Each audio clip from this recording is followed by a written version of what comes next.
Government is everywhere, personally, nationally, globally, and heavenly. Welcome to Are You Real Government, the premier media outlet where we discuss what's going on around the world and how to release God's governance, the kingdom, into it. Each week, we'll be equipping you with kingdom understanding and giving you the inside track to government leaders around the globe. Now get ready to get real about government with Are You Real Government? What in the world is going on, and more importantly, what in your world is going on? This is Dub Alexander, spiritual advisor to the influential, and your host of Are You Real Government. In this episode, you'll get to hear from my friend Dr. Reuben Egoff, who serves as the chairman of the U.S. Global Leadership Council. I hope you enjoy this interview, and don't forget that you can catch John Fuller and the original Are You Real podcast every Wednesday on iTunes, Google Play, or wherever you get your podcast.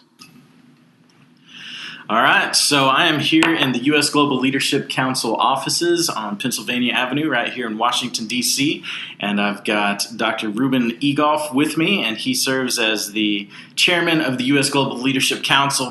He's served as the capital director of the United States National Prayer Council.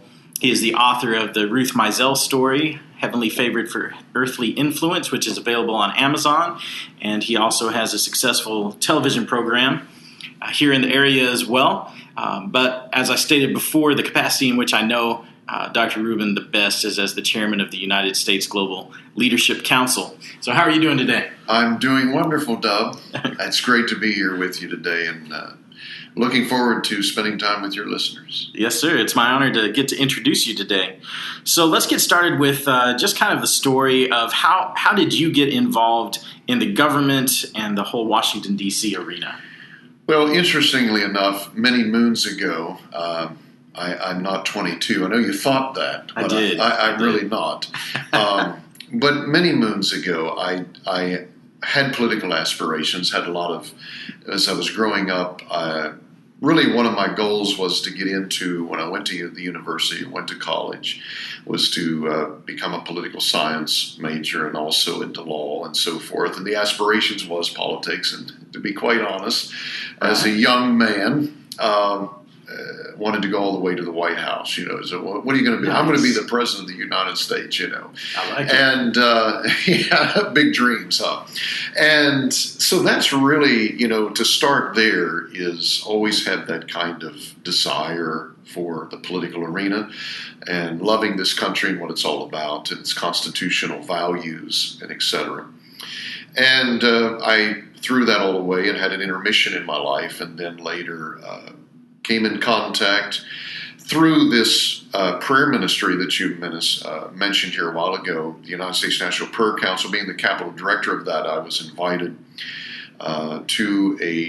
in Pennsylvania. Hershey, Pennsylvania, was a large event at the Giant Center. It was a big arena there, and I participated in that. There were some diplomats that was there as well, and connections was made, and the rest became history. And it was kind of like one hand leading to the other. And the next thing you know, through the National Prayer Council and rubbing elbows on Capitol Hill, right, and those connections became established. You speak about Ruth Mizell. And Ruth Mizell, so well known here in Capitol Hill. She's been here for 40 years, established reputation with the Bush administration originally, and all the way back to 1962. She began with the first president, Bush, and his campaign chair, followed all the way through to his presidency. And even through the Reagan years, she had some responsibilities as well. So she was a huge catalyst in handing off to these connections that we presently enjoy and increase. So, yes. That's excellent. So our listeners are familiar at this point with kind of the whole construct of the 7 mountains or the 7 spheres of influence that's championed by Dr. Lance Wallnau. Yes. So when it comes to the government mountain, what is it about that specific sphere of influence that you're passionate about? And what is it that continues to draw you in that direction? Well, first of all, let's be perfectly honest. When you're talking about that particular mountain of influence, you're really talking about a mountain of influence. I mean, when you're speaking about government, that is the controlling epicenter of any nation. Yes. And any kind of international relationship It's government. And that's where the human power exists, and that's where your policy originates. I mean, all of this that literally the masses and the citizenry live under. And your government is at the supreme center of that, or at the apex, rather, is a better term. And so what has drawn me into that, not saying the early aspirations of it, but I really see, since your listeners are familiar with this, as a Christian or as a kingdom citizen, I think we have an obligation and a responsibility to infiltrate that mountain. Certainly to leave it to the other side, and I'm talking about principalities and powers of darkness and etc. To leave it under the control of that is a huge irresponsibility on our part. Sure. Not to become, to infiltrate that, to assume control of it, I think is a tremendous negligence if we would tolerate that in ourselves as being passive and as being something we would tolerate. I just don't think that. I think it's an egregious crime on our part to not represent the kingdom of God in that sphere that ultimately he originated to begin with. So we need to take it back over.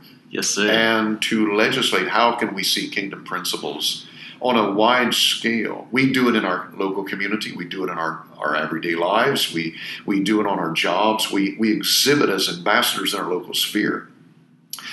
But in one fell swoop, one policy can exhibit and scream the kingdom of God in just a matter of moments. And we see it all the time, whether you're, all of these hot button issues that you see on Capitol Hill and in other governments of the world. And I think that is our responsibility. We must. It's not an if or a question or an option. I think we must do this. That was an excellent way of putting that, and I loved how you brought in the tie of how God is so passionate about the government and how he really brought a government to the world. It says that Jesus carried the government upon his shoulders even as he came in. And so I would like to get into a little bit of what the USGLC does as far as the heart behind it, the purpose, the mission, the vision, etc.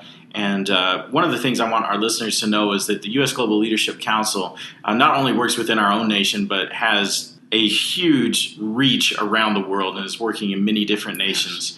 And so just begin to kind of bring our listeners into an understanding of what the U.S. Global Leadership Council is and what you guys do. In starting out, even with, if you allow me to say this about, you mentioned Jesus Christ, the government being on his shoulders. Interestingly enough, if anybody knew government, he did. His father was the origin of government. Imagine this, Jesus Christ lived for all eternity in that government sphere. Yes. And that was a perfect government. So if anybody knew how to operate in government, he did. And it's interestingly also that Jesus knew how to talk to government.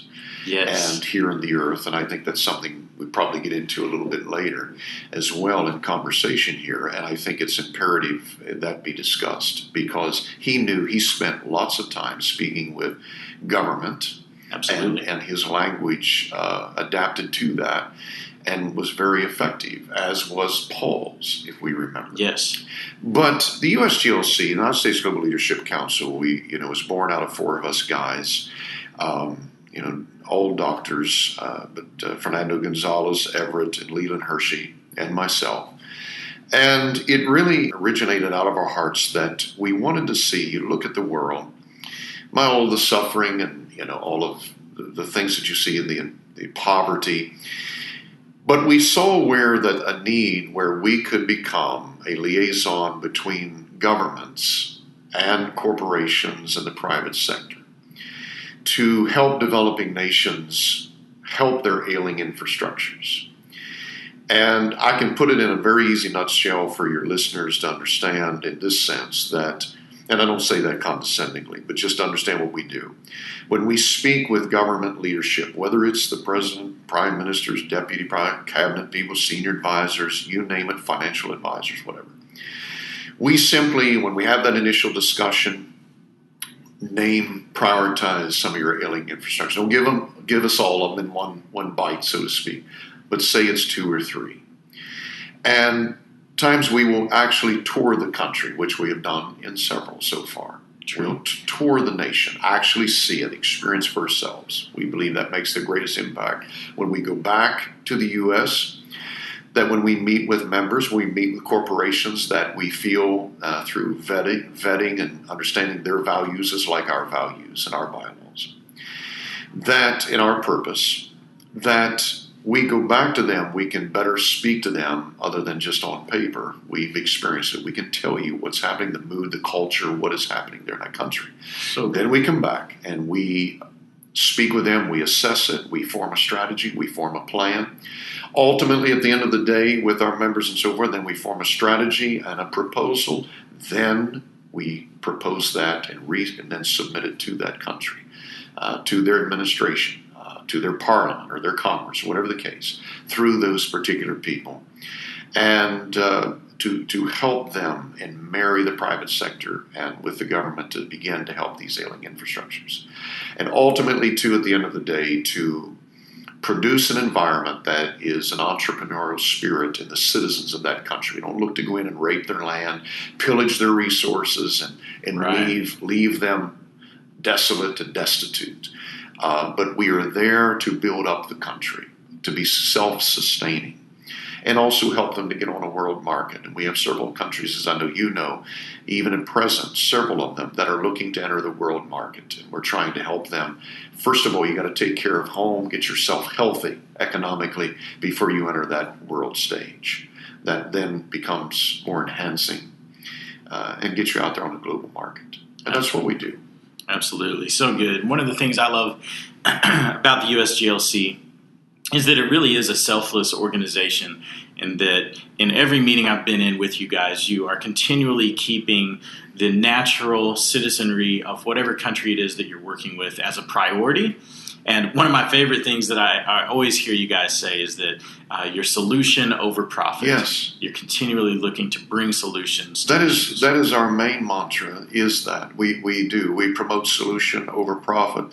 We just had a meeting with a minister of energy here just recently, and we established that as well. And it's amazing when you talk to leadership and you bring that phrase out, and we have a reputation to back it up as well. But we speak that, you can just see the individuals in leadership relax, and a smile comes on their face. This is true. Because you work in a world environment that's not it. It's usually promoting profit over solution. And to your listeners, what does that practically look like? It looks like this, that when people are profit-oriented and driven only, and not solution-based, then if they get to a point of just making some money, they stop looking for the solution.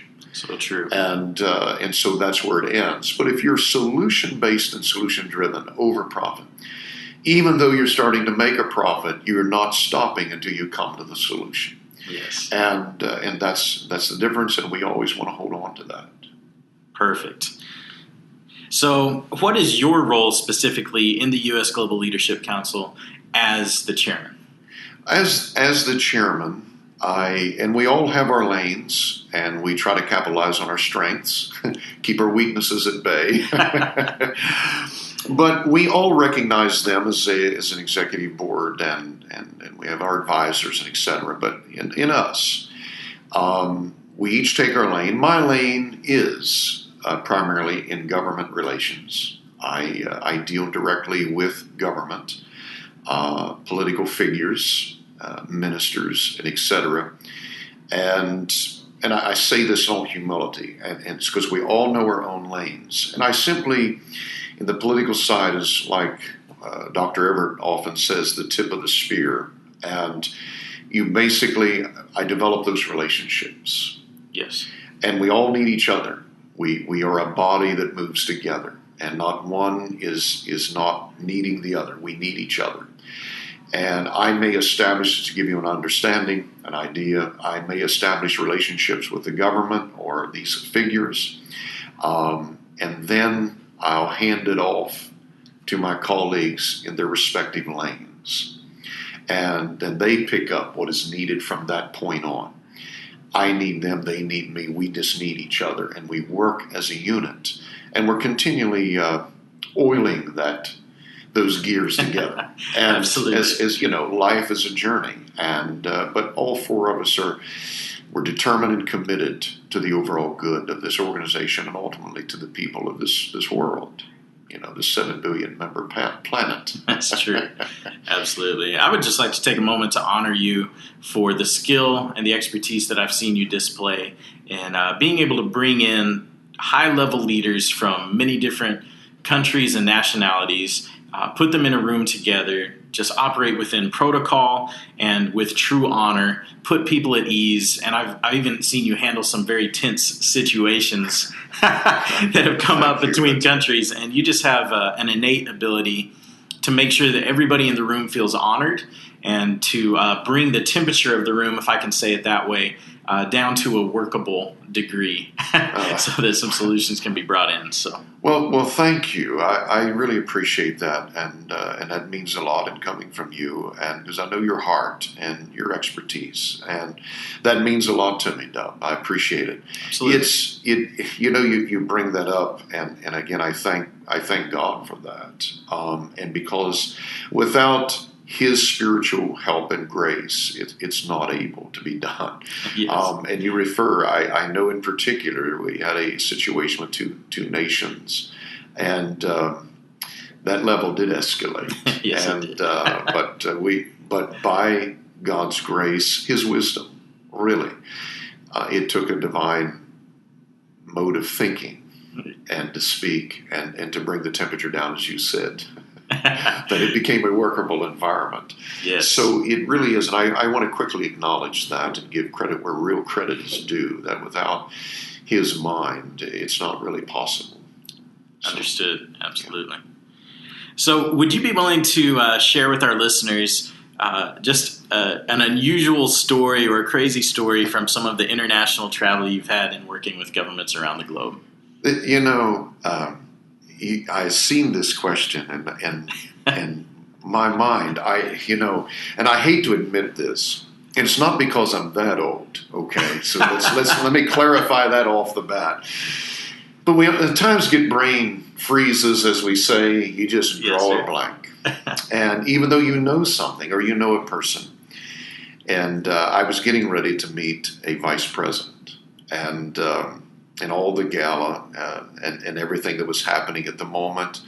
And I'll never forget this. I was brought to the front of the line of all things. I was humbled by that experience, by the way, very humbled. I really didn't think I deserved to be at the front of the line. But a vice president arrived in the entourage and getting out. And would you believe, Dub, I know this vice president. I know his name. Yes, sir. But his name left my mind. Oh no! and you cannot turn to the one next to you and say, "What is his name?" So you're on your own, right? And so I know him. Okay, so it's just one of those moments. For whatever reason, I didn't eat breakfast that morning. I can blame it on 1,000 things. The fact is, my mind was blank. Right. And I'll never forget him stepping out of that vehicle, and I stopped for a moment, but this is what I did get out. I thought, I cannot believe this just happened to me. But when we shook hands, I did say, "It's great meeting you, and it's a privilege and an honor, Your Excellency." Nice. Came through with the save. So now, rest assured, your listeners wondering if I ever recouped. Yes, right after that, I thought, I don't know what's wrong with me. I did have conversation. Yes, I do know his name. Nice. So always thankful for the save in those embarrassing situations. Absolutely. That's great. Bringing it back from an international reach back to just the United States of America and our great nation, what would you say, what do you believe God's heart is for our nation?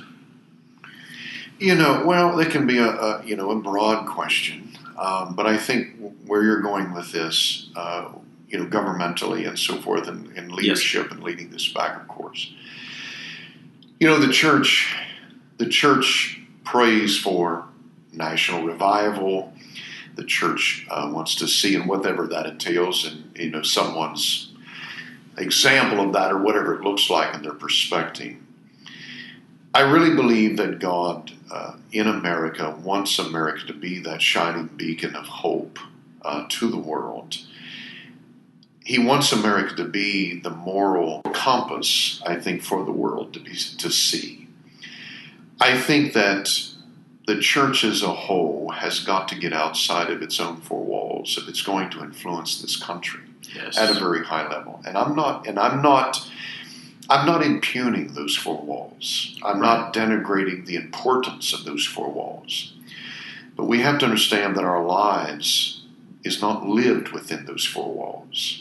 That there has to be an engagement at a very high level, and not to fear those echelons of society, and not to fear. And if I could be a little humorous for a moment, I think sometimes we get around people who are afraid what's in them is going to leap on us and do something tragic. Right. I think we have to have a greater confidence in the one that we serve, and not be intimidated, and not have an inferiority complex, but use good judgment. I do believe God is not done with this country. I'm not with the naysayers, but I believe God is looking the next thing, more specifically.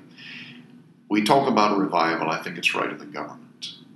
I think there is where God's move is. Come on. And I think people like yourself and others and your mentors and et cetera, I think you've identified that. Yes, sir. This is where it is. Capitol Hill, these 535 members of Congress, this judicial side, the administrative side, the executive branch, this is where God's heart is. Absolutely. You touch this country. I think we would both agree that the purpose of the church is to equip people to be able to bring God's heart and God's authority into the places of darkness in all realms of culture, outside of the walls. And so I'm with you, absolutely. I love also what you said about not being afraid. I think that darkness tends to be congruent with itself at a higher level than we are congruent with the light that we carry. Yes. But if we can straighten that out and have a true understanding and walk in confidence and congruence with the heart and the authority of God that we carry, that light always drives out darkness. Absolutely. And that darkness obviously creates a natural fear to those that exist in it, because just like when we were children, you go into the bedroom, nothing has to be there. The mere darkness solicits all kinds of imagination. Well said. And if we're not careful as children of the light, we allow that way of thinking to capture our mind. And we shouldn't be. We live in the light. The fear should be dispelled. And when we arrive, that dark room is no longer dark. Yes. We don't come into that room and it remain dark. We are not subject to that darkness. It's subject to us. That's so good. Write that down, people. That's or tweet that. Maybe or tweet. Yeah, that was very tweetable. That's awesome. So I've said in a previous podcast that, in my own personal opinion, the purpose of the government of a nation should be to preserve its sovereignty, dispense justice, and to protect opportunity. How does that statement strike you, and what would you add or take away to that? Well, right off the bat, when you read that, I feel that's really the heart of God to begin with. It really is. And right off the bat, what strikes me is the protecting of the sovereignty of a nation. When you get into the justice, that's the heart of God. That is necessary, that we have justice for all people, that there is an equal scales and balance of justice.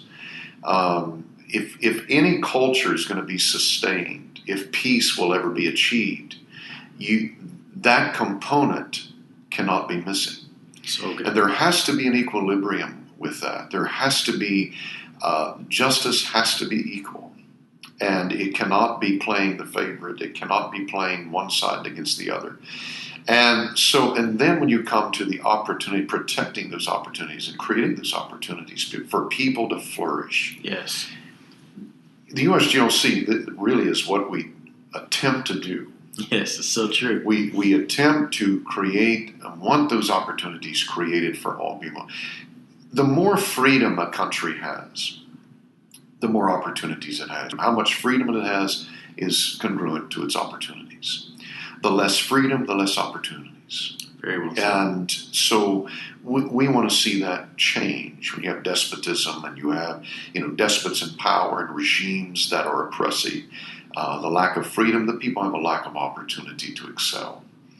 And then you slide into an enslavement. And then internally, the cultural mindset becomes a place of hopelessness, and the conditioned response becomes nothing more or less than victimization.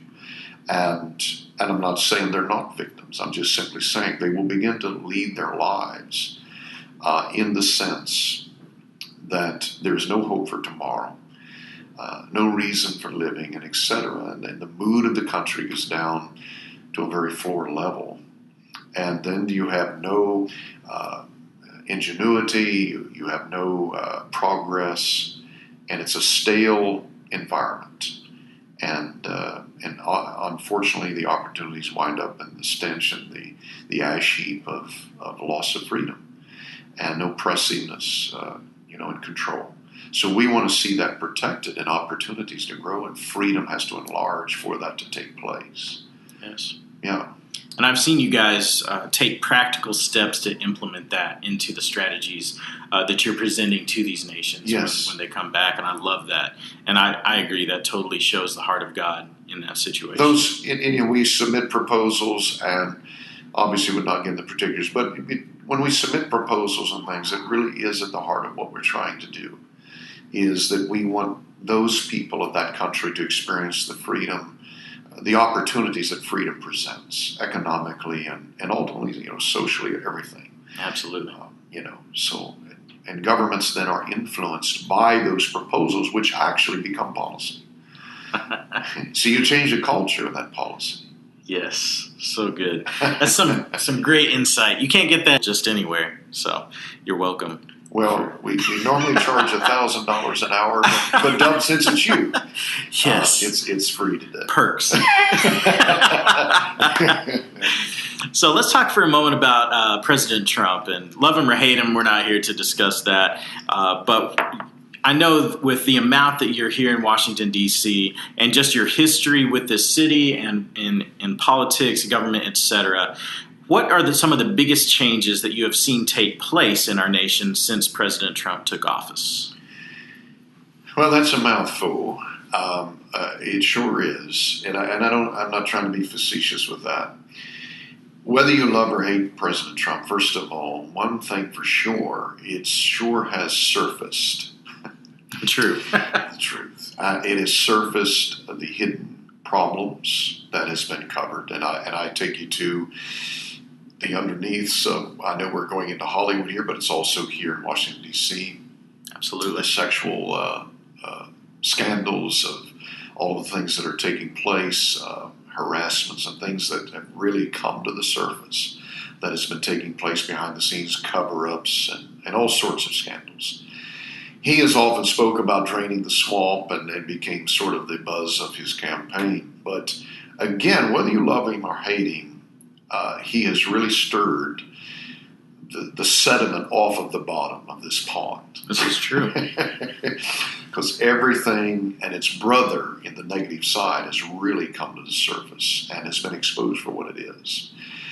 And I tell you, it has given, I speak to the church, it has really given the church an opportunity to deal with these issues. Knowing how to deal with it is the other part of this, but it's really exposed it to how to deal with it.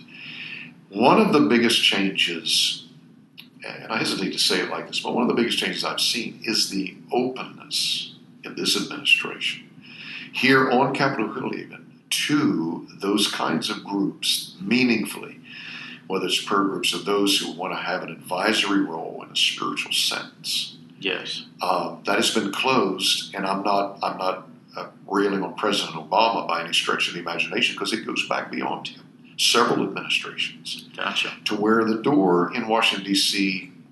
Little by little closed down to the spiritual operatives that had access from really the founding of this country till about the Reagan era. This is true. And after that, I know personally, when the door was shut, and it was not long after President Reagan, and those spiritual operatives didn't, as I'm labeling them, but didn't have the opportunity they used to have for many, many, many years. That door now is reopening. I would tag on to that, don't blow it. Don't blow it with, I'm searching for words because I want to speak it well. Right. But in other words, let's don't blow it with embarrassing ignorance. Yes. And let's know how to enter this arena. We are spiritual people, religious folk, whatever you want to label it. We're kingdom people. Yes. Let's enter this realm with a maturity, with a spiritual maturity, but with a maturity in speech. Have a tact in speech, because Washington, D.C. is very open to Daniels and Josephs. Yes, come on. That's what's needed. We don't need another screaming whatever here in Washington, D.C. We don't need another protest at the Capitol steps. Right. What we need is a Daniel and a Joseph. Statesman. Yes. You said it. Statesman. When I read about these men, and I was led to that several years ago, probably longer than I'm thinking, but several years ago I studied these two lives. And I'm always amazed at the influence of these two men. And yet they never had a pulpit. And they didn't stand on a street corner on a soapbox. Right. But they infiltrated some of the most wicked governments of the day. And I'm not saying our government's wicked, but I'm just saying that at that time, the Babylonian government was one of the wickedest that you've ever seen. Without question. And here's a man who never compromises, gains ear with not one, but ultimately, at the end of the day, he gained ear with 4 leaders. Right. And survived basically 3 empires, technically. That's true. And, before the conglomerate of the Medo-Persian Empire. And so he has this audience and an ear and influences policy. Yes. Talk about power. And here's a man who comes into Daniel, who comes into the scene hand-selected. He didn't even solicit and lobby for the position. And this is where God will put you in these kinds of positions. He accelerates your influence. Your trust level goes up because you have committed yourself to build integrity day by day. Being is the word used, congruent. Your lifestyle is congruent to your profession or confession. And next thing you know, God just starts accelerating, and you wind up in a place that you couldn't have lobbied for in 100 years and gained. Favor at work. That's it. You look at Joseph, what the poor man went through in the prison, But nevertheless, when he got to that position, the statesmanship of that man was incredible. And in policy, he influenced it to the point he literally saved on a whole empire from starvation. Yes. Through the wisdom of God. Exactly. Supernaturally imparted. One of the biggest changes, again, back to your original question, is I do see that as an open door. And I see now where the influence can be here and be present. And if we want to see a change in this nation, it's not future, past tense, it's here right now. Take advantage of it. So good. Yeah. Absolutely. I think that you're bringing out such an amazing point, and I know that I've touched on this topic in previous podcasts, but it is time for sons and daughters of God to learn how to carry the heart, the authority, and the influence of God in such a manner that it can be received in the mountains of influence. It's a knowing. You said it. It's not only knowing what you carry; it's knowing how to carry it. So good. And when we say that, I know what I carry, and the word gives you that picture. It shows you this is the magnificence and the magnanimous presence of the Spirit of God. It's in you. But knowing how to carry that is the other side of the coin. Yes. If you're going to be effective, you need both. Well, obviously, you need His presence, Spirit in you. But to be effective, you also got to know how to carry it. Absolutely. And I think that's where the statesmanship, or a true statesman, knows what he carries, but he knows how to carry it. That's it, man. And he knows how to dispense of it in a proper manner. You're singing my song right now. To maximize that influence. Don't ask me to sing, though. We'll spare the listeners. So good, so good. So what is some advice that you would give someone who feels a call from God? Maybe you're listening to this podcast. Maybe this is the first Are You Real Government podcast that you've listened to.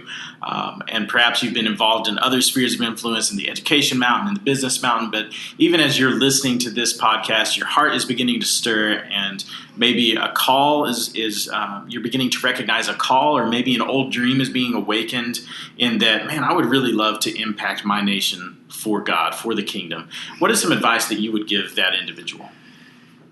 Really three things. I think that if I saw a younger me or a younger you, or somebody that's getting started, I would say that first two things are two P's, but preparation, patience, and value. And I'm going to explain these. First of all is value, if I could go invert it a little bit, is value where you are presently. Don't get so future-minded to the point that you do not value the present state that you're in, to where you miss all of the necessities that have been provided by God in that present experience So to good. cultivate in mind into your life. Yes. And preparation, and then patience. Be patient. Be patient. That's a fine line at times. Not lag behind, don't get ahead, and so forth. But be patient and allow patience to have a perfect word. But allow the development of God in producing a container that is worthy to carry His presence into the realm that He's destined you to go. So good. And I think and with myself, I speak out of personal experience. I look back now, the immature decisions, the not valuing the moments of preparation at times, or not looking so far ahead. I need to get out there. Not valuing the present education, both whether it's a book knowledge or whether it's an experiential knowledge. Right. Like Joseph, who knew that he was called to something eventually in a very governmental way, could have easily, in his prison experience, escaped all of the necessary development and all of the veins of silver and pockets of gold that was underneath the stratus of that experience. Right. That if he'd have just kept going through complaining, he would have never excavated that into his life. But he did. He took each and every year, he operated the gift in his present condition with the prophetic utterances that he gave and the dreams and so forth to those within that prison. And then one day it became the very catalyst of promotion for him. And I think those are there's a lot of things we could say, but I think at the very top, Dub, I would say that if I would go back and then tell somebody else, is to value your present place. Keep an eye on the future. Keep the vision alive. You need that vision. I'm not against that. Keep that vision alive. Know where God has destined you to go. Know that. And then take and value the preparation time. Put a priority on it. Live to your fullest in your present. Excavate those veins of silver and gold mines with gold within your present experience. And be patient. Don't exalt yourself. Let God do the exalting. He said, He giveth more grace to the humble. True. And it's for a reason. He says in that context, He is the one, He will exalt you. Don't exalt yourself. Let Him put you up that ladder of success. Because He knows our heart better than we do. And He knows what pressure can be handled. And He knows our current level of stamina and strength. Absolutely. So yield to Him, and when He says no, trust Him enough to believe that it's not time yet. But the time will come. So good. That's some invaluable advice right there. Where can the people connect with you and follow what you're doing? Well, in several locations. I mean, if people would want to check out even Experience Life Today, the television program, explife.org, that's religious, spiritual only. Right. That does not really deal governmentally there. That is a four-state program that is me ministering. Absolutely, yes. And so forth, so people understand the difference. And they connect on Facebook. Come on board with me and send me a request and follow along on it. They can also go to the USGLC. And if you're interested in governmental aspects and things that's going on there, I highly would tell everybody to go there. So it's usglcouncil.com. You go there, and they can also connect onto our blogs there. And I write some blogs, and on there it all deals with government issues. Perfect. And so that would be something, and that blog is right on that particular website. My personal blog, ReubenEgolf.com, is spiritual only, and that deals with the television program. So either or, they can pick either one and go with it, or do both. Love that. And I'll make sure that the links to all of the things Sure. that Dr. Egolf just discussed are available on the show notes. And so you can find that on the show note page of the program. Greatly enjoyed this interview, and I look forward to having you back on again. It's mutual. I enjoyed this as well. It's always a pleasure to be with you. Absolutely. All right, guys. Well, we'll talk to you next week on Are You Real Government? Thanks so much for tuning in. I hope you enjoyed this interview as much as I did. This week, I'd like to give a shout out to Christy Austin, the host of Are You Real Linked, and especially episode number 5, City Taking 101. Be sure you check that out. And until next time, it's been Dub, it's been Kingdom, and it's been real. Thank you for joining us on this episode of Are You Real Government? For in-depth resources, show notes, information on today's discussion, or to connect with your host personally, please visit areyoureal.org. While you're there, be sure to check out the other podcasts in the Are You Real family. Until next time, thanks for keeping it real with Are You Real Government?